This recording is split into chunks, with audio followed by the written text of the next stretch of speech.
දොර ලොක් කරලාද කියලා නිතර චෙක් කරන්න හිතෙන එක, නිතර අත හොදන්න හිතෙන එක වගේ රෝග ලක්ෂණ ඇති කරන OCD කියන්නේ සම්පූර්ණයෙන් හොඳ කරවන්න පුළුවන් තත්ත්වයක්. OCD වලට ප්‍රතිකාර මොනවාද? ඔයා වෛද්‍යවරයෙක් මුණ ගැහුණාම මුලින්ම ඔයාගේ හිතට නැවත එන දේ මොකක්ද කියලා වෛද්‍යවරයා අඳුන ගන්නවා. ඉන් පස්සේ ඔයත් එක්ක කතා කරලා ඔයාගේ කෙටිකාලීන සහ දීර්ඝකාලීන ඉලක්ක අඳුන ගන්නවා. OCD තත්ත්වයට ఔෂධ ප්‍රතිකාර තියෙනවා. හිතට එන පීඩනය අඩු කරගන්න මේ ඖෂධ උදව් වෙනවා.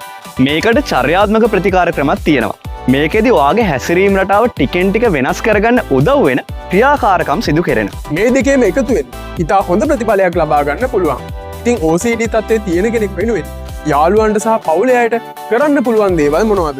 OCD තත්ත්වයේ තියෙන කෙනෙක් තමන්ට පීඩාකාරී සිතුවිල්ලක් ආවම හෝ නිතර කරන්න අවශ්‍ය ක්‍රියාවක් කරනවා වෙනුවට ඒක නොකර ඉඳීමෙන් එන පීඩාව නැති කරගන්න හෝ අනෙක් අයගෙන් තහවුරු කිරීමක් බලාපොරොත්තු වෙන්න පුළුවන්. උදාහරණයකට දොර ලොක් කළාද කියලා නිතර බලන කෙනෙක් එහෙම බලනවා වෙනුවට පවුලේ කෙනෙක්ගෙන් ඒ ගැන අහන්න පුළුවන්. මේකෙන් OCD තියෙන කෙනාට తాවකාලික සහනයක් ලැබුණත් පීඩාකාරී සිතුවිල්ල එයාට තනියෙන් පාලනය කරගන්න බැරි වෙන හින්දා OCD තත්ත්වය පාලනය නොවෙන්න පුළුවන්.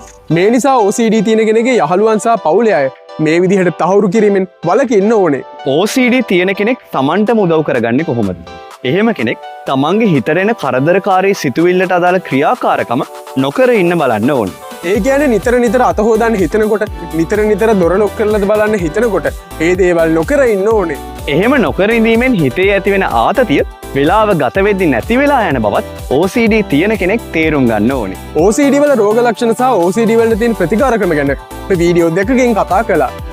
මේ වැදගත් පණිවිඩය අනිත් අයට ෂෙයා කරන්න අමතක කරන්න එපා. මීට අමතරව ඔයාලට තියෙන සෞඛ්‍ය ගැටලු මේ වීඩියෝ එකට කමෙන්ට් කරන්න.